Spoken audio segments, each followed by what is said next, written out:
Hello, and welcome to video number 70, number 8 in a series of videos where I'll be reading chapters 22 and 23, taken from Rulers of Evil, written by F Tupper Saussy and published in 1999. Once again, I'll try to keep the commentary in this video to a minimum. Although this is another long read, I felt it necessary once again to bundle a number of chapters together to maintain the continuity of the author's ideas. The free PDF file for Rulers of Evil is available for download at the link in the description box below. Chapter 22, The Immaculate Conception. As if it weren't enough that Christopher Columbus had dedicated the New World to her, and that Andrew White had dedicated Maryland to her, and that Bishop Carroll had dedicated his See of Baltimore to her, the 1846 Convention of American Roman Catholic Bishops declared the Virgin Mary to be patroness of the United States. The first 2 years under her patronage enriched the national government considerably. The Oregon Territory and the Southwest joined the Union, as did California with its bursting veins of gold. The blessings had their downside, however. They precipitated a corresponding increase in intersectional tensions that erupted in a devastating interstate bloodbath some historians call the Civil War. In that war, the patroness of the United States dealt as cruelly with the enemies of her protectorate as the vengeful goddess Ishtar did with the enemies of ancient Babylon. In February 1849, Pio IX, the popular name for Pope Pius IX, and there's a boulevard named after him in Macon, Georgia, issued an encyclical that colored America's patroness with the fearsome aspects of Ishtar. The encyclical, entitled Ubi Primum, or By Whom at First, celebrated Mary's divinity, saying, "The resplendent glory of her merits, far exceeding all the choirs of angels, elevates her to the very steps of the throne of God. Her foot has crushed the head of Satan." Set up between Christ and his church, Mary, ever lovable and full of grace, always has delivered the Christian people from their greatest calamities and from the snares and assaults of all their enemies, ever rescuing them from ruin. Holy as she may sound, a Satan-bashing, life-saving Virgin Mary is a fabrication of sacred pagan tradition. The Bible does prophesy that Satan's serpentine head will be violated, but not by Mary. At Genesis 3:15, we read God's vow that Satan's seed will be bruised by the seed of Eve. It may be argued that Eve's seed was Mary, but according to the inspired understanding of the apostles, it was Jesus. At Romans 16 and verse 20, Paul promises a Roman congregation that the God of peace shall bruise Satan under your feet. Nor was Mary given power to deliver people from their enemies. Only the one mediator between God and men, the man Christ Jesus. And you can read that at 1 Timothy chapter 2 and verse 5. A name which is above every other name, in Philippians chapter 2 and verse 9, is a divinely authorized deliverer. No, the Mary of Ubi Primum will not be found anywhere in the Bible. But then Pio IX, the first pope ever to be declared infallible, carried about a rather famous theological ignorance. His private secretary, Monsignor Talbot, defended Pio's ineptitude in a letter cited by Jesuit author Peter de Rosa in his Vicars of Christ. And I quote, "As the Pope is no great theologian, I feel convinced that when he writes his encyclicals, he is inspired by God. Ignorance is no bar to infallibility, since God can point out the tight road even by the mouth of a talking ass." Unquote. The truth of the matter, according to J.C.H. Aveling, is that throughout Pius IX's long reign, between 1846 and 1878, most of his theology was written by Jesuits. On December the 8th, 1854, Superior General Bex brought 300 years of Marian devotion to a glorious climax with Ineffabilis Deus, or God Indescribable, the encyclical defining the Immaculate Conception, the extra-scriptural doctrine that Mary, like Jesus, was conceived and remained free of sin. And this is just total blasphemy. The doctrine which holds that the most blessed Virgin Mary, in the first instant of her conception, by a singular grace and privilege granted by Almighty God, in view of the merits of Jesus Christ, the Savior of the human race, was preserved free from all stain of original sin, is a doctrine revealed by God and therefore to be believed firmly and constantly by all the faithful. Ineffabilis, or Ineffabilis Deus, mobilized the United States Congress to pass extraordinary legislation. Congress became suddenly obsessed with expanding the Capitol's dome. According to the official publication, The Dome of the United States Capitol, an Architectural History of 1992, never before or since has an addition to the Capitol been so eagerly embraced by Congress. Within days of Pio IX's definition of the doctrine of Immaculate Conception, legislation was rushed through Congress that effectively incorporated the new Vatican doctrine into the Capitol Dome's crowning architectural platform, its cupola. A week following Ineffabilis Deus, Philadelphia architect Thomas Eustache Walter, a Freemason, completed his drawings for the proposed dome. It would be surmounted by a bronze Marian image, which would come to be recognized as the only authorized symbol of American heritage. Her classical name was Persephone, Greco-Roman goddess of the psyche or soul, and leading deity in the Eleusinian mysteries of ancient Greece. Persephone was abducted by Saturn's son Hades and made queen consort of his dominion, the underworld. Persephone was distinguished for her immaculate conception, described by Proclus, head of the Platonic Academy in Athens during the 5th century of the Christian era, as her undefiled transcendency in her generations. In fact, most of the statues of Persephone in the Christianized Roman Empire had been simply re-identified and reconsecrated as the Virgin Mary by missionary adaptation. Congress appropriated $3,000 for a statue of Persephone. President Franklin Pierce's Secretary of War, Jefferson Davis, awarded the commission to a famous young American sculptor named Thomas Crawford. Crawford lived and worked in Rome.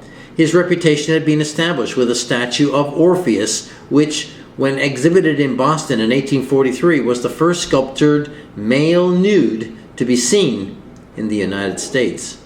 Since another of Persephone's ancient names was Libera, or Liberty, Crawford named his Persephone Freedom. His work has worn this title ever since. After 2 years of labor in the shadow of the Jesuit, Crawford completed a plaster model of Freedom. Her right hand rested on a sword pointing downward. Her left hand, against which leaned the shield of the United States, held a laurel wreath. She was crowned with an eagle's head and feathers mounted on a tiara of pentagrams, some inverted, some not. When ultimately cast in bronze, Freedom would reach the height of 19 feet, 6 inches, as some perhaps deliberately calculated to pay homage to the work's final destination, the beast of Revelation at Lot 666. For 19 feet, 6 inches works out to 6 plus 6 plus 6 feet, 6 plus 6 plus 6 inches. Freedom would stand upon a 12-foot iron pedestal, also designed by Thomas Crawford. The upper part of the pedestal was a globe ringed with the motto of the Bacchic Gospel, E pluribus unum, while the lower part was flanked with 12 wreaths, the 12 Caesars, and as many fascia, those bundles of rods wrapped around axe blades symbolizing Roman totalitarianism.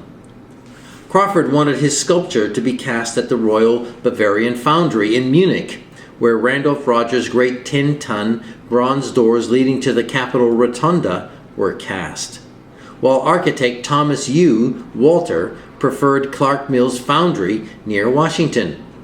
Their transatlantic argument ended abruptly when Crawford died in London on September the 10th, 1857, of a tumor behind his left eye. Very strange. In that same year, 1857, the United States Supreme Court handed down Dred Scott versus Sanford, a decision which most historians agree ignited the Great American Civil War. The opinion was written by the Roger Brooke Taney, who succeeded John Marshall as Chief Justice. A devout Roman Catholic under the influence of the Jesuits most of his long life, according to Dr. Walsh's American Jesuits, Taney held that Negro slaves and their descendants could never be state citizens and thus could never have standing in court to sue or be sued. Nor could they ever hope to be United States citizens, since the Constitution did not create such a thing as United States citizenship.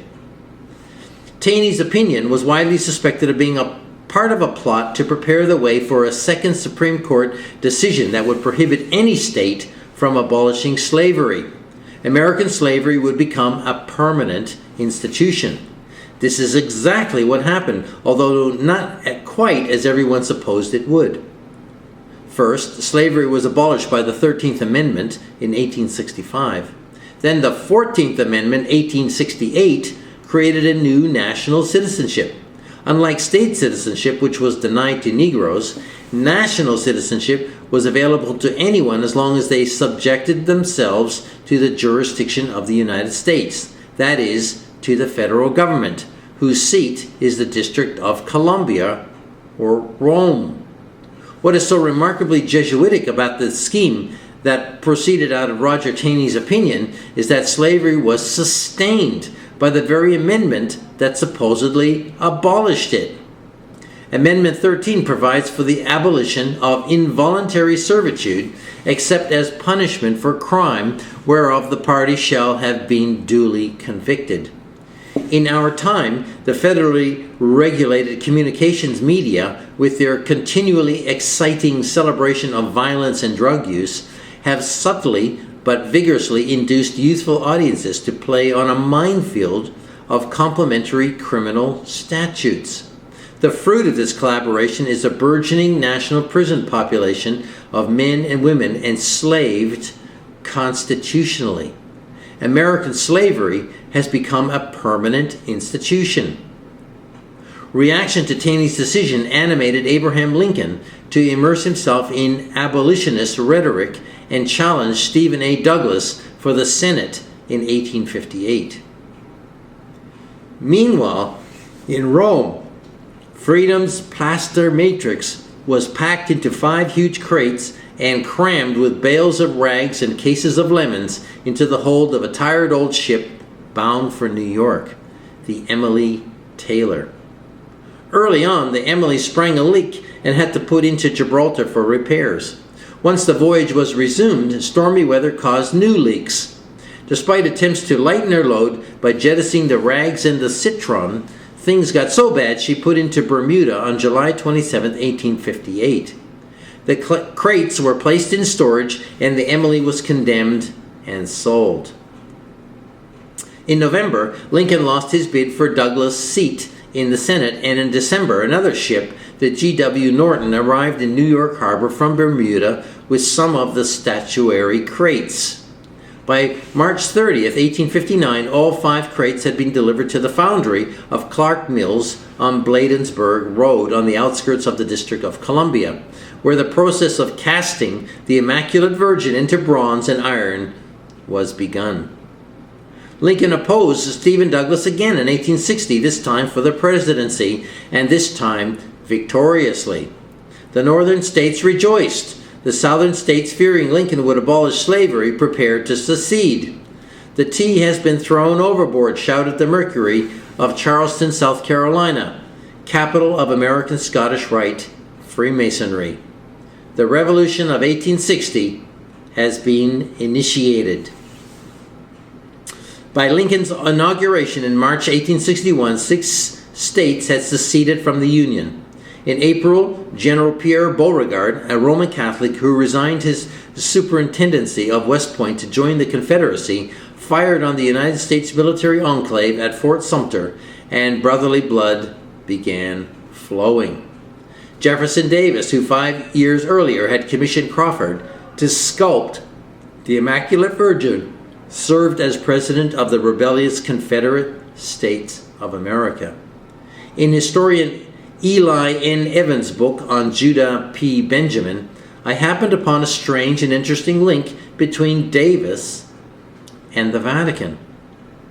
While a young Protestant student at the Roman Catholic monastery of St. Thomas College in Bardstown, Davis had pled to be received into the Catholic faith, but was not permitted to convert. He remained a hazy Protestant until his confirmation into the Episcopal Church at the age of 50. Despite outward appearances of rejection, the Confederate president maintained a vibrant communion with Rome. No one was more aware of this than Abraham Lincoln.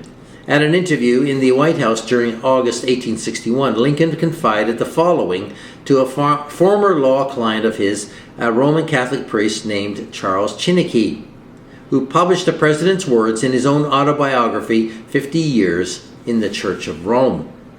I feel more and more every day, stated the president, that it is not against the Americans of the South alone I am fighting. It is more against the Pope of Rome, his Jesuits, and their slaves. Very few Southern leaders are not under the influence of the Jesuits, through their wives, family, relations, and their friends. Several members of the family of Jeff Davis belong to the Church of Rome. Even the Protestant ministers are under the influence of the Jesuits without suspecting it.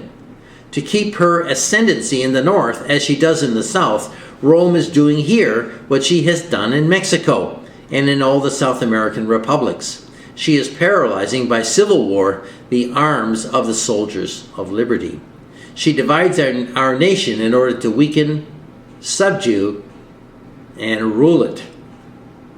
Neither Jeff Davis, nor any of the Confederacy would have dared to attack the North had they not relied on the promises of the Jesuits that under the mask of democracy, the money and the aims of the Roman Catholics, even the arms of France, were at their disposal if they would attack us.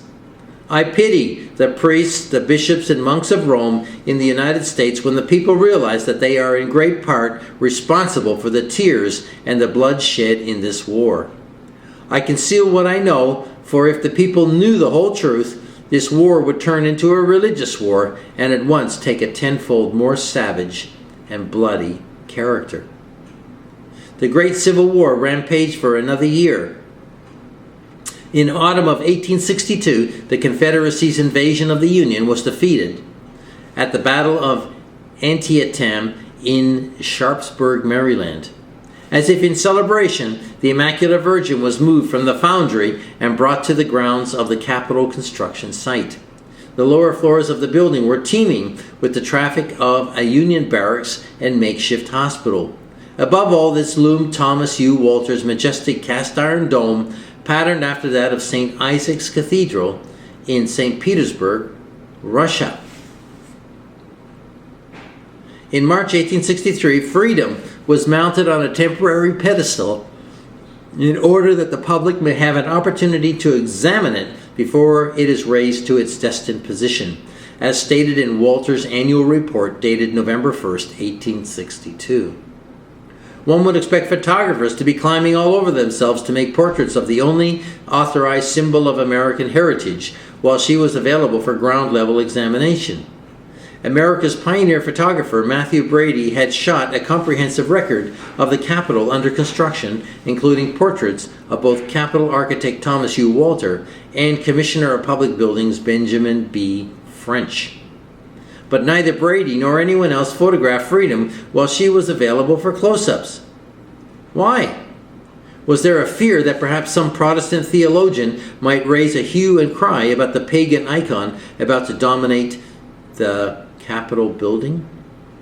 Apparently, not too many Protestants ever examined freedom at ground level. The District of Columbia was still virtually a Roman Catholic enclave. Moreover, the nation in 1863 had been drastically reduced in size. The secession of the southern states had left only 22 northern states, and these 22 were heavily populated by Catholic immigrants from Europe and Ireland. So incredibly large, we recall from Sidney E. Alstrom's Religious History of the American People, was the flow of immigrants that by 1850, Roman Catholics, once a tiny and ignored minority, had become the country's largest religious communion. Thus, Crawford's towering goddess was being examined mostly by Roman Catholic eyes.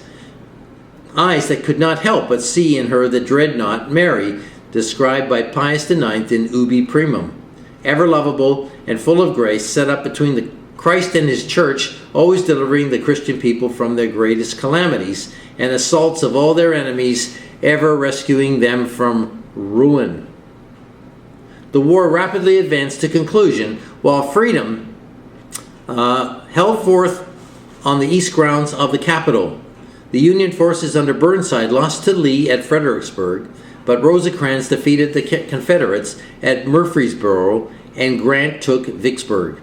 In summer, Lee's second attempt to invade the North failed at Chancellorsville and Gettysburg. By fall, Grant won the battles of Chattanooga and Missionary Ridge with Sherman and Thomas. By the end of November 1863, the Union had taken Knoxville, and the Confederacy found,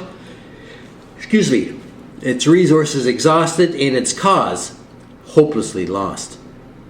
On November 24, a steam-operated hoisting apparatus lifted the Immaculate Virgin Mother of God's first section to the top of the Capitol dome and secured it. The second section followed the next day. 3 days later, in a driving thunderstorm, the third section was secured. The fourth section was installed in November. At noon, December the 2nd, 1863, before an enormous crowd, the Immaculate Virgin's fifth and final section was put into place. The ritual procedure for her installation is preserved in Special Order Number 248 of the War Department. Her head and shoulders rose from the ground. The 300-foot trip took 20 minutes. At the moment the fifth section was affixed, a flag unfurled above it. The unfurling was accompanied by a national salute of 47 gunshots fired into the Washington atmosphere. 35 shots issued from a field battery on Capitol Hill. 12 were discharged from the forts surrounding the city. Reporting the event in the December 10th issue of the New York Tribune, an anonymous journalist echoed the qualities that Pius IX had given Mary. And he wrote, I quote, "During more than 2 years of our struggle, while the national cause seemed weak, she has patiently waited and watched below. Now that victory crowns our advances, and the conspirators are being hedged in and vanquished everywhere, and the bonds are being freed, she comes forward, the cynosure of thousands of eyes, her face turned rebukingly toward Virginia, and her hand outstretched as if in guarantee of national unity and personal freedom." If Tribune readers felt more nationally united and personally free because freedom was glaring at rebellious Virginia and outstretching her hand to her beloved America, they were deceived. For the goddess faced in precisely the opposite direction. She faced east, as she does to this day, faced east across Maryland, the land of Mary, across the Atlantic toward her beloved Rome. In fact, neither hand outstretches in any direction. Both are at rest, one on her sword, the other holding the laurel wreath. The laurel wreath of the imperial Caesars. And her 47 Jupiterian Thunderbolt gunshots, they were a tribute to the Jesuit bishop who had placed the District of Columbia under her protection. For December the 2nd, 1863 told the 47th year from John Carroll's last full day alive, December the 2nd, 1815. Once the pressures pressures of the installation were over, an exhausted but relieved Capitol architect Thomas U. Walter wrote his wife Amanda at their Philadelphia home to say that her ladyship looks placid and beautiful, much better than I expected, and I have had thousands of congratulations on this great event, and a general regret was expressed that you were prevented from witnessing this triumph. Someone else had missed the triumph too. Someone who, by all the rules of protocol, should have been there no matter what. The Commander-in-Chief of the United States Armed Forces, whose War Department had engineered the whole Capitol project from top to bottom. President Abraham Lincoln. At noon, on the day the Temple of Federal Legislation was placed under the patronage of Persephone, Freedom, wife of Hades, Queen of the Dead, Immaculate Virgin of Rome, Protectress of the Jesuits, Protectress of Maryland, and Patroness of the United States, the record shows that Lincoln sequestered himself inside the White House, touched with a fever, a telling detail. But the sacred iconography was still not complete. The engineers began now preparing the interior of the dome, its canopy, for a massive painting Congress had approved back in the spring of 1863.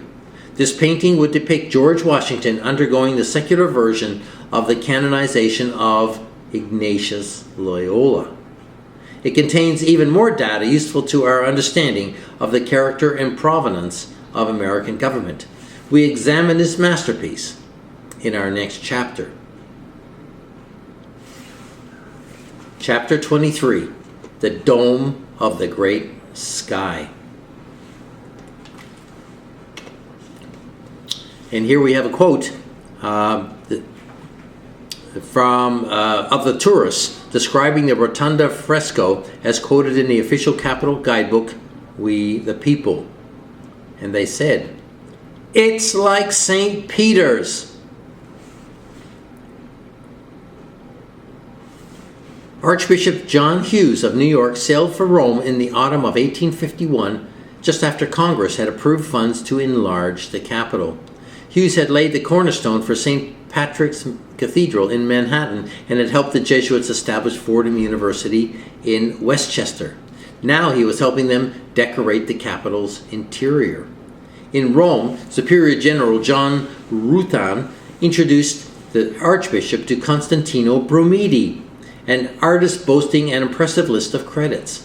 Brumidi had painted an acclaimed portrait of Pio IX, which the Vatican still exhibits, an Immaculate Conception in the little sanctuary of the Madonna del Archetto in Via San Marcello, and the restoration of 3 16th century frescoes in the Vatican Palace. Brumidi was good. General Ruthven had determined to make him America's Michelangelo. Archbishop Hughes let it be known that Brumidi would be welcome to paint some frescoes in churches of the New York bishopric. General Ruthven then went about making the Vatican's artist acceptable to American egalitarianism. Soon after the Archbishop left Rome for New York, the Vatican accused Constantino Brumidi of criminal acts. Supposedly, Brumidi had committed crimes during his membership in the Republican Civil Guard under Giuseppe Mazzini, the Italian Freemason who had recently led ill-fated nationalist revolutions against the papacy. These crimes are said to have included A. refusing to fire on his Republican friends, B. looting several convents, and C. participating in a plot to destroy the Catholic Church, acts reasonably sure to merit a hero's welcome in Protestant America. And just want to point out here that Giuseppe Mazzini is essentially the founder of what we know today as the Mafia. The architect of the Capitol's unpublished dossier on Brumidi, which I was permitted to examine during 1993, notes that several widely divergent accounts suggested that Constantino Brumidi himself was probably the source of at least some of the legends. Vatican justice found the artist guilty in December 1851 and sentenced him to 18 years in prison. Several weeks later, the sentence was reduced to 6 years. And within 2 months, on March the 20th, Pio IX himself quietly granted Brumidi an unconditional pardon. General Ruthan then placed his newly created Republican freedom fighter on a ship bound for America. Brumidi arrived in New York Harbor on September 18th. On November 29, he filed for state citizenship with the New York Court of Common Pleas. Although the invite had come to paint New York churches, there was no such work to be done there. Instead, the Archbishop sent him to Mexico City by way of Washington, D.C. in Washington. Brumidi was received by his Masonic brother, Thomas Eustace Walter. For 2 years, Walter had been serving President Millard Fillmore as architect of the Capitol. When the cornerstone for Walter's capital expansion plan was laid on the 4th of July of 1851, President Fillmore and Commissioner of Public Buildings Benjamin B. French, who also happened to be Grand Master of the Masonic fraternity, led a colorful ceremony. Washington's popular national intelligencer reported the occasion was welcomed by a display of national flags and the ringing of bells from the various churches and engine houses. Thomas Walter needed Constantino Brumidi, an edifice as important as the United States Capitol, like the palaces of Augustus and Nero, the baths of Titus and Livia, the loggia of Raphael at the Vatican, required the most noble and permanent interior decoration possible. Only fresco painting, in which pigments are mixed with wet mortar immediately before application to the surface, would suffice. And only Constantino Brumidi, of all the artists living in America, knew how to paint fresco. But the dome was not yet ready to be frescoed, so the artist was routed to the sunny Italianate climate of Mexico City to enjoy life, to ponder his subject matter at a casual pace, to wait for the call. 2 years later, on December 28, 1854, less than 3 weeks following Pio IX's decree of the doctrine of Immaculate Conception, Constantino Brumidi appeared in the office of Montgomery C. Meigs, supervising engineer of the Capitol Extension Project. The Capitol's unpublished dossier on Brumidi relates that as the two men conversed in broken French, Brumidi struck Meigs as a lively old man with a very red nose, either from Mexican suns or French brandies. The immediate upshot of their conversation was a commission to paint a fresco covering an elliptical arch at one end of Meigs' office in the Capitol. It was the first fresco ever painted in the United States, as well as Brumidi's first in 5 years. The fresco celebrated the upcoming Civil War in terms of Roman history. According to the Commission's report, it depicted a senator who points to Rome and appeals to Cincinnatus to come to the help of his country. Cincinnatus, the 5th century BC Roman dictator, was called to defend Rome twice, first from foreign invaders, then from his own common people. Likewise, American heroes first defended their Rome against foreign British invaders and were now about to be called to defend the same Rome against her own seceding states. Brumidi completed the Cincinnatus in March 1855. Meigs invited various congressmen to behold it. They were impressed. Thomas U. Walter was much delighted.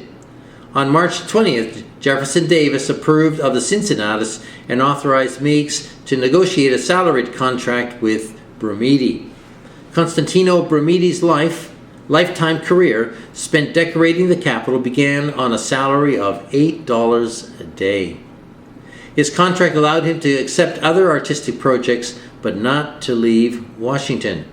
In November 1855, he began a canvas painting of the Blessed Virgin for St. Ignatius Jesuit Church in Baltimore, but was not present for its December 4th installation on the occasion of the Feast of the Immaculate Conception. In the summer of 1862, even as Thomas Crawford's statue was being cast at the Mills Foundry, Thomas U. Walter wrote to Brumidi asking him to paint something monumental in real fresco to cover the 4,664 square foot inner surface of the Capitol's dome.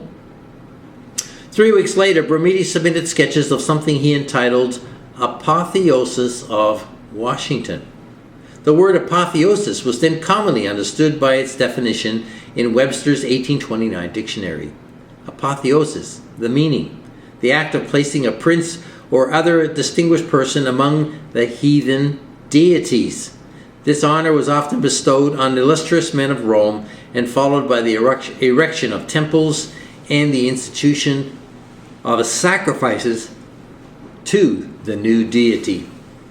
Walter responded ecstatically to the apotheosis, writing, "The artist that no picture in the world will at all compare with this in magnitude."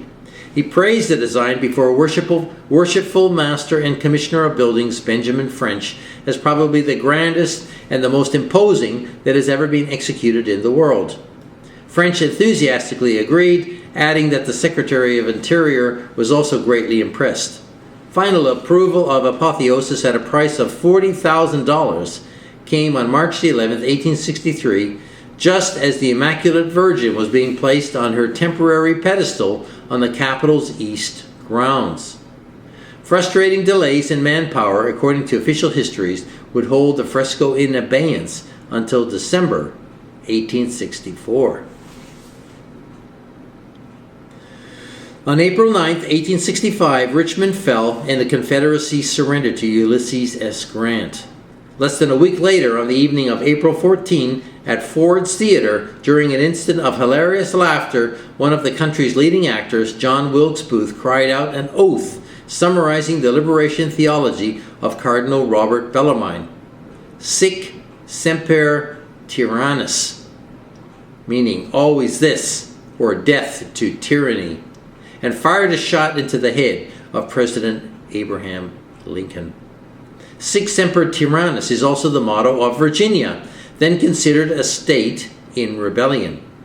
Might Booth's cry have been intended to give the assassination the look of an official act of the Confederacy, much in the way Lee Harvey Oswald's much-touted sympathy for Cuba initially gave the Kennedy assassination the look of communist revenge? An illusion of official Confederate responsibility for a beloved president's assassination justified the elaborately cruel revenge which the federal government inflicted upon the southern states in order to bring all the states under the jurisdiction of Washington, D.C. The inferiority of states to the federal Rome is expressed in the law of flag. Wherever state and national flags are flown together, the national is always higher. Booth had associated with 7 people who were brought to trial less than a month following the assassination. It was not a civilian trial, but a special 11-man military tribunal appointed by President Andrew Johnson called the Hunter Commission. Counsel for the defendants objected to the commission, arguing that the military had no jurisdiction over civilians, and therefore the proceeding was unconstitutional. The objection was overruled, and the trial moved forward. Within 7 weeks, the commission, a 2/3 majority, not the unanimity required of a civilian jury, found 4 of the conspirators guilty. On July 7, 1865, they were hanged. The great fatal mistake of the American government in the prosecution of the assassins of Abraham Lincoln, wrote Reverend Charles Chinnicky, the excommunicated priest whom Lincoln had successfully defended in his early law career, was to cover up the religious element of that terrible drama. But this was carefully avoided throughout the trial. The religious element, the fact that all 7 of the conspirators were devoted Roman Catholics, was carefully avoided because of who controlled the trial. As Commander-in-Chief of the Armed Forces, it was Johnson himself who quite constitutionally reigned supreme over the Hunter Commission. But Johnson was also a Freemason, which meant that he followed the wise directives of the unknown superior. Thus, the real power behind the Hunter Commission was Superior General Peter Jean Bex, a relatively young Belgian who was a great favorite of Pio IX, Pope Pius IX, the only head of state in the world to recognize the Southern Confederacy as a sovereign nation. Obedient to the will of General Bex, President Johnson issued an executive order closing the courtroom to the working press. At the end of each day, officials would ration to selected reporters from the Associated Press news carefully evaluated to keep the religious element out of the public consciousness. Charles Chinnicky tirelessly investigated the assassination. After the conspirators were executed, he went incognito to Washington and found that not a single one of the government men would discuss it with me except after I had given my word of honor that I would never mention their names. I saw with a profound distress that the influence of Rome was almost supreme in Washington. I could not find a single statesman who would dare to face that nefarious influence and fight it down. One official told him, "This was not through cowardice, as you might think, but through a wisdom you ought to approve, if you cannot admire it." Had there not been censorship, had the witnesses been pressed a little further, many priests would have been compromised, for Mary Surratt's, one of the 4 executed conspirators' house, was their common rendezvous. It is more than probable that several of them might have been hanged. 30 years after the assassination, a member of the Hunter Commission, Brigadier General Thomas M. Harris, published a small book revealing that Lincoln's assassination had actually been a Jesuit murder plot to extirpate a Protestant ruler. Harris stated, It is a fact well established that the headquarters of the conspiracy was the house of a Roman Catholic family, of which Mrs. Mary E. Surratt was the head, and that all of its inmates, including a number of boarders, were devoted members of the Roman Catholic Church. This house was the meeting place, the council chamber of Booth and his co-conspirators, including Mrs. Mary E. Surratt and her son John H. Surratt, who next to Booth were the most active members of the conspiracy. Commissioner Harris went on to relate that Mary Surratt's son John had been a Confederate spy for 3 years, passing back and forth between Washington and Richmond, and from Richmond to Canada and back as a bearer of dispatches. John's mentor during this period was a Jesuit, Father B. F. Wiggett, president of Gonzaga College, and a priest noted for his sympathies for the Confederacy. John introduced Father Wiggett to his mother, and the priest became Mary Surratt's confessor and spiritual director. As well, Father Wiggett gave spiritual direction to the famous John Wilkes Booth, who, though a drunkard, a libertine, and utterly indifferent to matters of religion, was spiritually attracted to him. The wily Jesuit, sympathizing with Booth in his political views and in the hope of destroying our government and establishing the Confederacy, was able to convert him to Catholicism. Hard evidence of that conversion was found on the assassin's corpse. On examination of Booth's person after his death, it was found that he was wearing a Catholic medal under his vest and over his heart. At the conspiracy trial, Father Wiggett testified to Mary Elizabeth Surratt's good Christian character. Even assuming her complicity in the assassination, Wiggett, as a Jesuit, could truthfully say Surratt was a good Christian simply by reserving mentally, A, that by Christian he meant Roman Catholic, and B, that under the terms of the Directorium Inquisitorium, every individual may kill a heretic, and that C, President Lincoln was twice a heretic for his Protestantism and for his having successfully defended an excommunicated priest. But Mary, after all, kept the nest that hatched the egg, as President Johnson put it, and was hanged. Conditional to her death sentence was a provision that a petition for mercy would be attached and sent to Johnson. By execution day, July 7, 1865, Surratt's daughter Anna had heard nothing from the president. Distraught, she appeared at the White House to beg him for clemency. 2 government men stood in her way. Preston King and Senator James Henry Lane denied her access to the president, who later declared he had never received any petition for mercy. The following November, Preston King drowned, his body laden with weights. In March, Senator Lane shot himself. In the judgment of one modern investigator, Some person or persons were apparently determined that Mary Surratt should not live. Shortly thereafter, the Supreme Court rendered a landmark decision that would have won all the conspirators as jury trial. Ex parte Milligan held that military courts have no jurisdiction over civilians. Milligan lent Mary Surratt's death at the hands of Protestants an aura of tragedy and Catholic martyrdom. Charles Chinnicky obtained important testimony supporting the widely held suspicion of Jesuit responsibility for the assassination. He received from Reverend Francis A. Conwell, chaplain of the 1st Minnesota Regiment, a sworn affidavit saying that on April 14, 1865, he was visiting St. Joseph, Minnesota, a location of a Roman Catholic cemetery.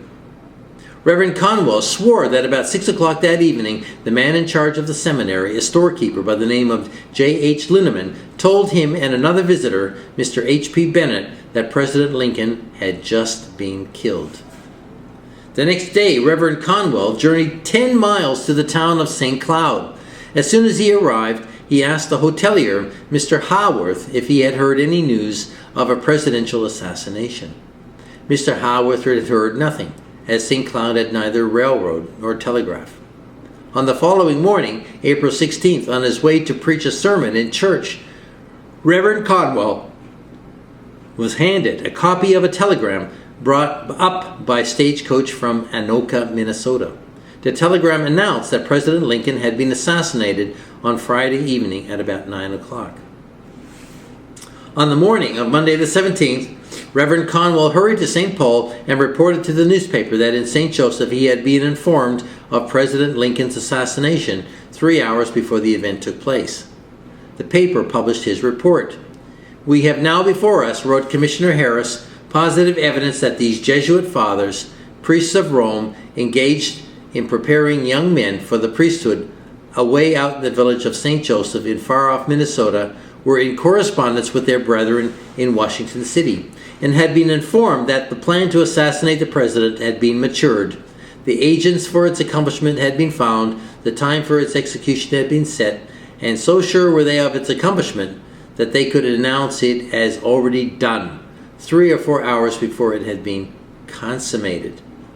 The anticipation of its accomplishment so elated them that they could not refrain from passing it around as a piece of glorious news." Meanwhile, through the Lincoln assassination and its aftermath, the Vatican's artist Constantino Brumidi, along with some 70 French and Italian assistants, applied pigmented mortar to the interior canopy of the Capitol dome. They were still working when the first session of the 39th Congress met on December the 4th, 1865. Not until the following January did the scaffolding come down. When it did, viewers were awestruck by what they beheld.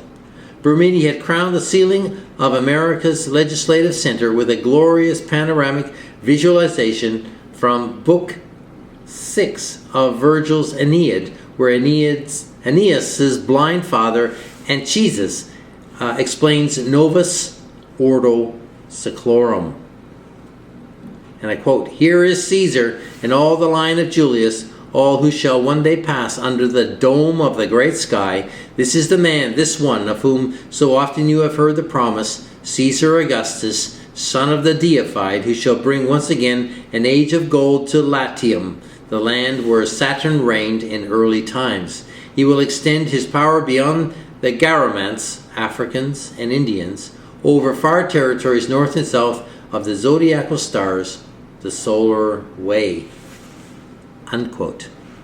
The epicenter of Apotheosis of Washington is a solar orb, the sun god into which Augustus Caesar was said to have been absorbed when his body died. From the Capitol's highest interior point, Augustus radiates his golden light outward and downward to the next in the line of Julius, the deified George Washington. The god Washington occupies the judgment seat of heaven, sword of justice firmly clasped in his left hand. Basking in the light of Augustus, Pontifex Maximus, he rules over far territories, north and south of the zodiacal stars, the solar way. Like his Caesarian forebears, Washington is God, Caesar, father of his country.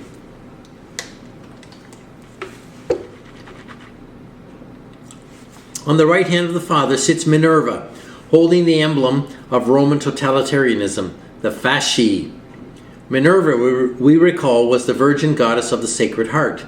It was she who rescued the heart of the Son of God and placed it with Jupiter in heaven. She was called Minerva when praised for her justice and wisdom.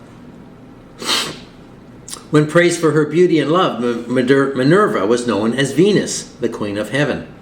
She and Venus were often identified with each other, just as statues of both were reconsecrated Mary through Roman Catholic missionary adaptation. Minerva's most persistent role in ancient paganism was Dea Benina, the mediatrix. She heard the prayers of sinful mortals and passed them on to Jupiter. In the same way, the Roman Mary is believed to pass Catholic prayers on to Christ. Completing the circular composition around the solarized Augustus are 13 nubile goddesses. These are the original states. They dance weightlessly in space, supporting a white banner inscribed with the soul of the Bacchic Gospel, E pluribus unum.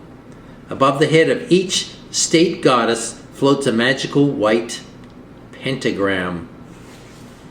Beneath all this celestial revelry, Brumidi painted more Roman gods mingling with American mortals. Here is Vulcan, the god of fire and craftsmanship, planting his foot on a cannon, while his workers prepare munitions and weapons of death and destruction. And over here, Neptune rises with his trident from the sea in a horse-drawn scallop shell chariot. And here the wise of Mediatrix communicates with American scientists Benjamin Franklin, Samuel F.B. Morse, inventor of the code, and Robert Fulton, inventor of the steamship. And here the goddess immaculately conceived, the dreadnought Mary, wearing the pentagrams and eagle headdress of Thomas Crawford's statue atop the dome's exterior. She mobilizes her sword and shield against a pack of fleeing sinners labeled tyranny and kingly power. Jupiter's mascot, the Roman eagle, glides just behind her, clutching a bunch of thunderbolts in his talons. Innocent in her flowing scarlet cape, the goddess is situated exactly beneath the deified George. Washington, coming between him and the embattled viewing public gazing up from ground level. It is the graphic realization of Pio IX's Ubi Primum, which decreed the Virgin Mary was set up between Christ and his church, always delivering the Christian people from their greatest calamities and from the snares and assaults of all their enemies. The eagle gliding behind Mary explains the otherwise inscrutable seal of the United States Justice Department, which contains a widespread eagle surrounded by the motto, Qui pro domina justitia sequitur. He who follows the goddess Justice, Persephone or Minerva the mediatrix, when judging the sinfully dead in Hades, was called Justitia or Justice. The he of the Justice Department's motto identifies the eagle, symbol of Rome. Rome follows the goddess Justice, that is the immaculately conceived Mother of God in her judicial capacity. A rainbow sweeps across the lower quadrant of the dome of the sky, from Benjamin Franklin to a young boy wearing a Smurf cap and a toga. The boy attends a goddess who reclines on a large horse-drawn reaper. She is Persephone's mother, Ceres, who was reconsecrated by early missionary adaptation as Anna, mother of the Virgin Mary. The golden boy is officially designated Young America. Although Brumidi has hidden the boy's face from us, he deserves our careful scrutiny for one very important reason. Bearing the name America, he is the only element in the sacred national iconography that defines the character of the American person as perceived by government. Young America's Smurf cap is a style of headgear known as the Phrygian cap. Phrygia was a district in the kingdom of Pergamum. We remember Pergamum. It was the middle point in the transfer of Babylonian religion westward to Rome. Phrygia is a Greek word meaning freemen or English word free, comes from the first syllable fry. Phrygian caps were given to freed Roman slaves to indicate their new liberated status. Roman law regards liberty as a conditional status. Once granted by a patron, it could be revoked at any time for cause.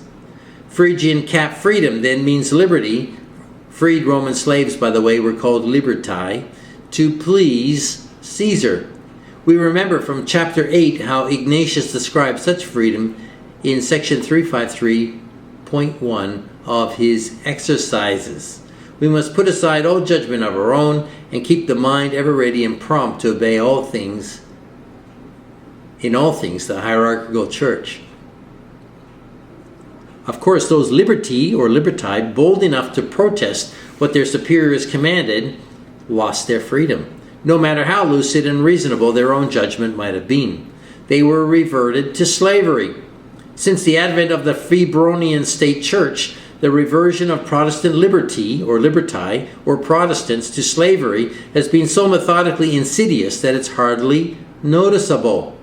The shackles are psychological, humanely fitted by increasing varieties of spiritual exercise. Like Aeneas, Anchises, Julius Ascanius, and their Trojan followers, most Americans are indeed Phrygian cap freemen, free to sacrifice their individuality to the greater glory of Rome. The black obelisk of Calah, which stands in the Babylonian and Assyrian wing of the British Museum, records the great accomplishments of the 9th century BC god king Shalmaneser II. In a scene depicting various monarchs paying obeisance to Babylon, we see one monarch kneeling before Shalmaneser, worshipping him. Shalmaneser in turn offers a sacrifice to an 8-pointed star set within a bird's wings and tail feathers. Inscriptions identify this kneeling monarch as King Jehu of Israel. Remarkably, according to the New Catholic Encyclopedia, Jehu's likeness here is the only known contemporaneously rendered portrait of a biblical personage. More remarkably, Jehu is wearing the Phrygian cap. Like Bermudi's Young America, Jehu's liberty is subject to the mood of his God King. The Bible confirms the testimony of the black obelisk. At 2 Kings chapter 10 and verse 31, we read, Jehu took no heed to walk in the law of the Lord God of Israel with all his heart. Scripture further tells us that Jehu worshipped the golden calf, a sacred Babylonian icon made fashionable in 10th century BC Israel by Jehu's predecessor, Jeroboam. Jeroboam renounced the law of the Lord God of Israel and instituted democracy. Democracy opened the Israelite priesthood, originally appointed by Yahweh exclusively to the family of Levi, to all applicants. Consequently, Yahweh's priesthood was infiltrated by non-believers and foreign sympathizers. They prepared the way for Jehu to make of himself a Phrygian freeman, obligated to concur with obedience of the understanding in all things which his superior Shalmaneser II commanded, exactly as the black obelisk explains in lucid visual terms. As a direct result of Jehu's departure from the God of Israel, the Israelite nation began falling apart. It was ultimately destroyed by Caesarian Rome, the legitimate heir to Shalmaneser's Babylonian authority as it passed down through Pergamum. Running throughout this cosmic battle of the faiths is a highly refined Kabbalah involving the concept of golden calf. The word calf in Hebrew, the language of Jehu and Jeroboam, is MCS, pronounced eagle. Whereas Jehu gave his people Shalmaneser's golden MCSI to worship, the church militant has trained the American public to worship Rome's golden eagle, which surmounts every flagpole. Could it be that if we show respect, affection, or loyalty toward the national eagle, we create the presumption of worshiping the golden calf, and so alienate ourselves from the God of the Bible, and in the vacuum find ourselves under the rule of the church militant? According to J.C. Judson, in his biography of the signers of the Declaration of Independence, as General Washington was planning his famous expedition against Cornwallis at Yorktown, the army was destitute. The government treasury was empty, her credit cards shivering in the wind. Suddenly, a miracle in the annals of philanthropy occurred. Robert Morris, Superintendent of Finance, the highest officer in the United States under the Articles of Confederation of 1781, personally raised 80 cannon and 100 pieces of field artillery.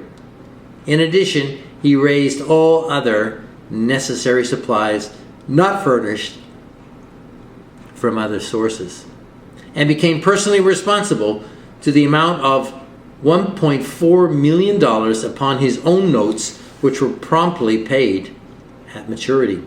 This enabled the American army to give the finishing stroke to the revolution and triumph in victory, complete over a proud and merciless foe. So goes a historian's version of how Robert Morris saved America. The official version is revealed in Constantino Brumidi's Apotheosis of Washington. Here we see Superintendent Morris gazing up from his accounts ledger at yet another Roman deity. We recognize the deity from the familiar caduceus in his right hand, from the winged sandals he's thrust to within kissing distance of Morris's lips, and from the shadowy bag of gold he tantalizingly dangles in Morris's face. The deity is Mercury, the psychopomp, the trickster, the patron deity of commerce, deceivers, and thieves. Mercury, the brilliant, lovable Pied Piper deity who deceives the souls of sinful humanity into following him exuberantly down into the oblivion of Hades. Just as Sebastiano Ricci's painting subtly established Mercury as the guiding spirit of modern Roman Catholicism, Brumidi's painting acknowledges the same deity's ascendancy over the fulfillment of the American Revolution. Amazing stuff, these pictures. And like so many of the testimonies presented in this book, the supremacy of the church militant, the publication of Sun Tzuan strategies in a Western language, the names, the numbers, the dates, the locus, and layout of the federal city, the architecture, the statuary, the monuments, the emblems, the frescoes, the ceremonies, they come not from the trickster's victims, but from the trickster himself. It's as if the point of the trick is to warn the victim beforehand in words and pictures that he or she is about to be tricked. A con is much sweeter when the mark actually consents to the con. That way, the trickster's conscience is clear. Constantino Brumidi continued decorating the dome of the great sky well into his 70s. In 1879, at the age of 74, while painting Penn's treaty with the Indians on the Rotunda frieze, he slipped from a scaffold. Dangling 58 feet from the marble floor, he held on until help came. He escaped a deadly fall, but the shock of the experience killed him a few months later. Thanks for listening, and I hope to see you in the next video where I'll be reading chapters 24 and 25. Please note, I'm thinking about making an additional video as an addendum to these readings with some commentary on this remarkable book, as I feel some things may need clarification or augmentation. Thanks so much for listening, and I'll see you in the next video. God bless you.